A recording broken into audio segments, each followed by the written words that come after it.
कभी एक सूखा वीरान गांव था। वहां न पानी था न हरियाली।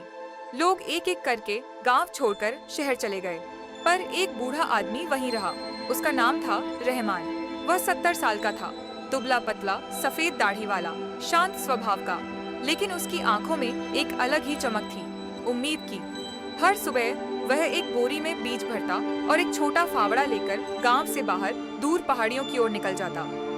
वहां जाकर वह सूखी पत्थर जैसी जमीन में एक बीज बो देता। लोग हंसते थे, कहते थे, पागल हो गया है ये, बंजर जमीन में पेड़ लगाएगा, इतने साल झेगा भी नहीं कि फल देख पाए। लेकिन रहमान किसी की बातों पर ध्यान नहीं देता। वह चुपचाप रोज एक बीज बोता। उसे याद था कि कभी यह इलाका हरा भरा था, पेड़ थे, नदियां बहती थीं, पक्षी गाते थे। वह उस पुराने दौर को दोबारा देखना चाहता था। नहीं, वह उस दौर को लौटाना चाहता था।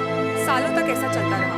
रहमान बूढ़ा होता गया, उसकी पीठ झुक गई, हाथ कांपने लगे, लेकिन हर सुबह वह फिर भी बीज बोने जाता।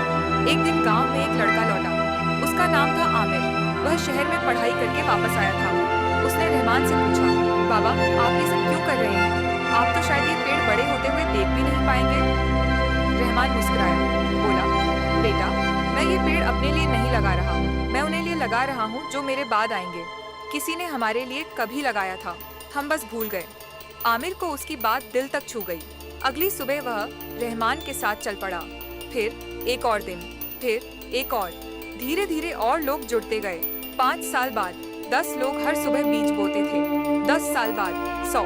20 साल में वही सूखा पहाड़ अब हरियाली का पहाड़ कहलाने लगा। वहाँ पेड़ थे, झरने थे, पक्षियों की आवाजें थीं। बारिशें लौट आईं, खेतों में फसलें लहलहाने लगीं। अब गांव वाले बाहर नहीं जाते, अब लोग वापस आने लगे। स्कूल बने, घर बसे और जिंदगी लौट आई। पहाड़ की चोटी पर सबसे ऊंचे पेड़ के नीचे एक छोटी सी पट्टिका लगी थी, श्रद्धांजलि। रहमान, वह इंसान जिसने पहाड़ उगा दिया। हम सोचते हैं कि हम अकेले क्या कर सकते हैं, लेकिन बदलाव एक साथ नहीं आता। वह एक इंसान से शुरू होता है, एक बीज से, एक फैसले से। तो सोचिए,